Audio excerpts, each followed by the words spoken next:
कछुआ और खरगोश की कहानी। एक घने जंगल में एक तेज दौड़ने वाला खरगोश और एक धीमा लेकिन धैर्यवान कछुआ रहते थे। खरगोश को अपनी तेज रफ्तार पर बहुत गर्व था और वह अक्सर कछुए का मजाक उड़ाता था।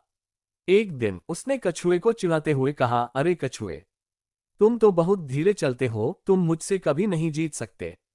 कछुए ने मुस्कुराकर कहा, अगर तुम चाहो तो हम एक दौड़ लगा सकते हैं।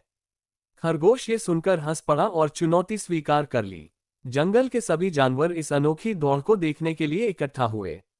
नदी के किनारे से दौड़ शुरू हुई और लक्ष्य जंगल के दूसरी ओर एक बड़े वृक्ष के पास था।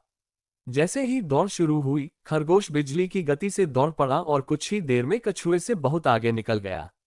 उसने सोचा, कछुआ तो बहुत पीछे है, क्यों ना मैं थोड़ा आराम कर लूं। ये सोचकर वह एक पेड़ के नीचे बैठ गया और जल्द ही सो गया।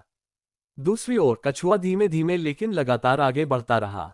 उसने नदी पार की, जंगल की पगडंडी पर चलता रहा और धीरे धीरे उस जगह पहुंच गया जहां दौड़ समाप्त होनी थी। जब खरगोश की नींद खुली तो उसने देखा कि सूरज ढलने वाला है। वह घबरा गया और तेजी से दौड़ा, लेकिन जब वह अंत में लक्ष्य तक पहुंचा तो उसने देखा कि कछुआ पहले ही वहां पहुंच चुका था और बाकी जानवर उसकी जीत का जश्न मना रहे थे। खरगोश शर्मिंदा हो गया और उसने कछुए से माफी मांगी।